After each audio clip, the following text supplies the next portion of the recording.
여러분, 저 솔직하게 물어볼게요. 지금 이 시대에 가장 망해야 정상인 업종이 뭐라고 생각하세요? 1인 가구가 전체 가구의 40%를 넘어선 나라. 배달앱 하나면 세계 어느 나라 음식도 30분 안에 집으로 오는 나라. 점심 한 끼에 10,000원도 아깝다고 편의점 도시락 집는 사람들이 넘쳐나는 나라. 이 나라에서 가족 단위 외식을 콘셉트로 넓은 매장에 비싼 임대료 내면서 셀프바 운영하는 식당이 살아남을 수 있을까요? 망했겠죠. 당연히 망했겠죠.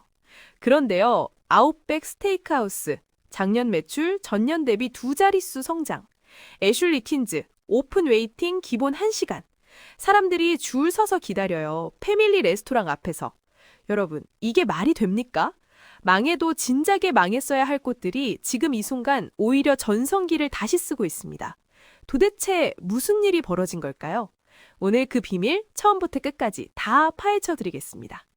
시간을 한번 돌려보겠습니다. 2000년대 초반. 지금이야 카페도 많고 맛집도 넘치고 배달 옵션도 무궁무진하지만 그 시절엔 달랐습니다. 근사한 외식을 하고 싶다면 선택지가 제한적이었어요. 그리고 그 선택지의 정점에 패밀리 레스토랑이 있었습니다. 아웃백 스테이크하우스는 1988년 2월에 창업한 호주풍을 지향한 미국 레스토랑 체인입니다. 추억의 베니건스는 아일랜드 컨셉의 미국 레스토랑 체인이며 대표 메뉴인 몬테크리스토가 떠오릅니다. 아웃백 스테이크하우스, 베니건스, TGI, VIPS, 토니 로마스, 마르쉐, 시즐러, 코코스.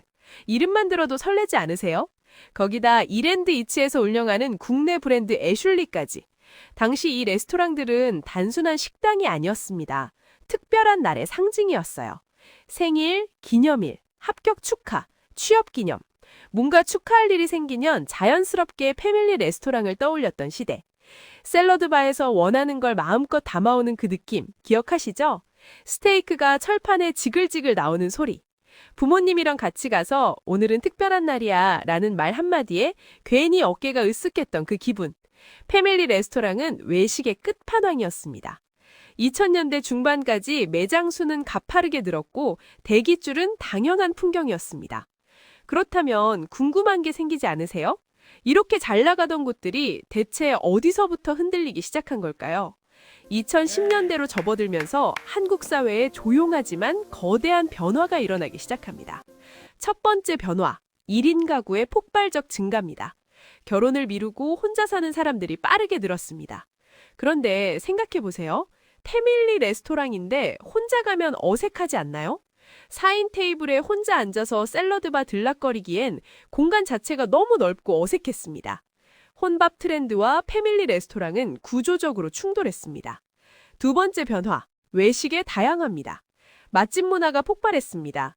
유명 셰프의 레스토랑, 특색 있는 골목 맛집, 전문점 열풍, 뷔페 가느니 그 돈으로 제대로 된 맛집 가자라는 인식이 퍼졌습니다. 세 번째 결정타, 배달 시장의 성장입니다. 굳이 차 끌고 나가지 않아도 집에서 원하는 걸 먹을 수 있게 됐습니다. 외식 자체의 경쟁 상대가 무한히 늘어난 거예요. 이쯤에서 질문 하나 드려볼게요. 이런 구조적 변화 속에서 패밀리 레스토랑은 어떻게 대응했을까요? 안타깝게도 처음엔 제대로 된 대응을 하지 못했습니다. 2010년대 후반 언론에 쏟아지기 시작한 기사 제목들입니다. 패밀리 레스토랑 추억 속으로 사라지나? 베니건스 한국 철수. 마르쉐 17년 만에 영업 중단. 패밀리 레스토랑의 시대, 이제 끝인가? 미디어는 이 업종에 몰락이라는 프레임을 씌웠습니다. 그리고 사람들의 기억 속에서 패밀리 레스토랑은 조금씩 과거의 것이 되어갔습니다. 실제로 매장 수는 줄었습니다. 일부 브랜드는 한국 시장에서 철수했고 남은 브랜드들도 규모를 축소했습니다. 가격은 기념일에나 가는 식당 이미지로 고정됐고 젊은 세대에게는 부모님 세대가 가던 식당으로 인식되기 시작했습니다. 철거되는 매장들, 이젠 우리 동네와 옆 동네에도 다 사라진 매장들. 망했습니다. 아니, 망하는 것처럼 보였습니다. 여기서 중요한 단어를 짚어드려야 합니다. 처럼 보였습니다. 실제로 망한 것과 망하는 것처럼 보인 것 사이에는 큰 차이가 있거든요. 그리고 바로 이 지점에서 아무도 예상하지 못했던 반전이 시작됩니다. 여러분, 오늘 점심 뭐 드셨어요? 구내식당? 근처 밥집? 아니면 편의점 도시락? 어디서 드셨든 10,000원 이상은 쓰셨을 거예요. 요즘 밥값이 얼마나 올랐는지 체감하시죠? 순댓국밥도 많이 올랐고요. 2024년 기준 직장인 평균 점심값은 10,000원을 훌쩍 넘겼습니다. 삼겹살 1인분에 2만 원, 냉면 한 그릇에 15,000원. 제대로 된 외식 한 번 하려면 1인당 3만 원은 기본입니다. 그런데 바로 이 순간 사람들의 머릿속에서 계산이 시작됩니다. 어차피 3만 원 쓸 거 차라리 애슐리 가는 게 낫지 않나? 애슐리 퀸즈 평일 런치 가격 19,900원, 샐러드바 무제한에 메인 요리까지. 아웃백도 작종 할인 카드 적용하면 세트 메뉴 3만 원대에 해결됩니다. 역설이 일어난 겁니다.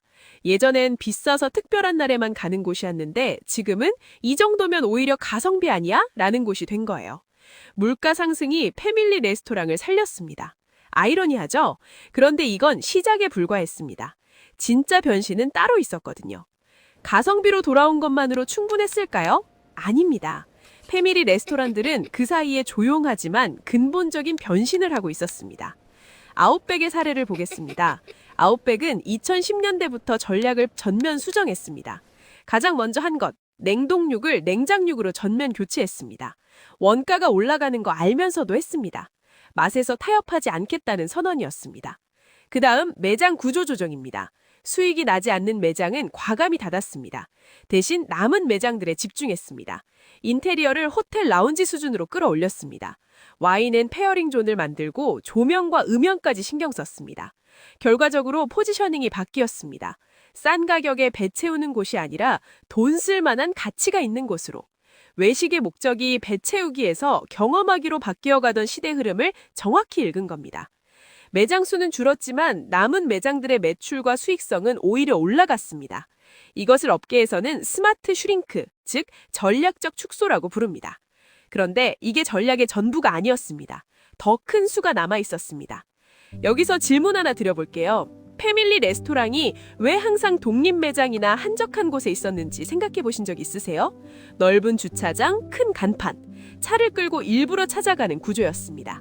이걸 업계 용어로 목적지 소비라고 합니다. 먹으러 가는 게 목적인 소비. 그런데 이 모델이 흔들리기 시작했습니다. 목적지가 너무 많아진 거예요. 굳이 차 끌고 나가지 않아도 배달로 해결되고 근처 맛집도 충분히 많습니다. 선택지가 아주 많아지게 된 거예요. 그래서 패밀리 레스토랑들이 선택한 전략이 바로 리로케이션, 입지 재배치입니다. 독립 매장에서 쇼핑몰, 백화점, 복합 문화공간, 사람들이 이미 쇼핑하러, 영화 보러, 놀러 가는 곳에 들어간 겁니다. 전략의 핵심은 이겁니다. 나를 찾아오지 말고 사람이 있는 곳으로 내가 가자. 소비자 입장에서도 달라집니다. 쇼핑하다가 배고프면 패밀리 레스토랑이 바로 있네요. 영화 보기 전에 밥 먹어야 하는데 딱 동선이 맞습니다. 목적지 소비에서 동선 소비로의 전환. 이게 리로케이션 전략의 본질입니다. 그런데 공간을 옮기는 것만으로 2030 세대를 끌어들일 수 있었을까요? 여기서 마지막 핵심 전략이 등장합니다. 솔직히 말할게요. 2030에게 패밀리 레스토랑 가자 하면 예전엔 이런 반응이었습니다. 거기 왜요? 올드하게. 그런데 지금은 다릅니다. 이유가 뭘까요? 패밀리 레스토랑들이 컨텐츠를 만들기 시작했습니다. 계절마다 테마 이벤트를 엽니다. 봄엔 딸기 축제, 여름엔 랍스터 시즌, 겨울엔 치즈 앤 트러플 페스티벌. 메뉴가 계절마다 바뀌고 한정 메뉴가 나옵니다. 이거 지금 안 먹으면 못 먹어 라는 희소성이 생깁니다. SNS에 올리기 딱 좋은 플레이팅, 인스타 감성의 공간 연출. 음식이 나오면 자연스럽게 사진부터 찍게 만드는 구조. 이건 단순한 식사가 아닙니다. 컨텐츠 소비입니다. 아웃백은 수험생 이벤트, 기념일 쿠폰 등 다양한 이벤트 행사를 하고 있습니다. 자, 지금까지 흐름을 정리해봤는데요. 단순히 물가가 올라서 상대적으로 싸졌다라는 이야기가 아니라는 걸 느끼셨죠? 이번 패밀리 레스토랑의 부활에는 3가지 구조적 힘이 작동하고 있습니다.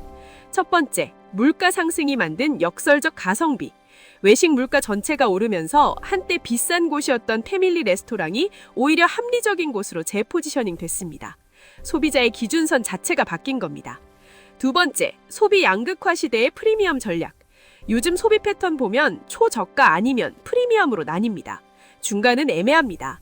패밀리 레스토랑은 이 양극화 시대에서 가성비 프리미엄이라는 절묘한 포지션을 찾아냈습니다. 세 번째, 경험 소비 시대의 공간 전략. 지금 소비자들은 음식만 사는 게 아닙니다. 경험을 삽니다. 공간을 삽니다. 기억을 삽니다. 패밀리 레스토랑은 그 수요를 정확히 파고들었습니다. 경제적으로 보면 이건 단순한 외식업 이야기가 아닙니다. 인구 구조 변화에 적응 실패 후 고정비 구조를 재편하고 소비 양극화 시대에 맞는 포지셔닝을 찾아낸 산업 재편 성공 사례입니다. 하지만 마지막 한 가지 반드시 짚고 가야 할 질문이 있습니다. 과연 이 부활은 일시적인 반등일까요? 아니면 진짜 구조적 도약일까요? 한때 추억 속으로 사라질 뻔했던 패밀리 레스토랑. 물가 상승과 소비 양극화라는 역설 속에서 되살아났습니다. 하지만 외식 트렌드는 빠르게 변합니다. 이 부활의 공식이 얼마나 오래 유효할지는 아직 아무도 모릅니다. 한 가지 분명한 건 이들은 변화에 저항한 게 아니라 변화를 역이용했다는 점입니다. 그리고 그게 이 시대 모든 산업에 적용되는 생존의 본질일지도 모릅니다. 오늘 영상 여기서 마치겠습니다. 이 내용이 유익하셨다면 좋아요와 구독 부탁드립니다.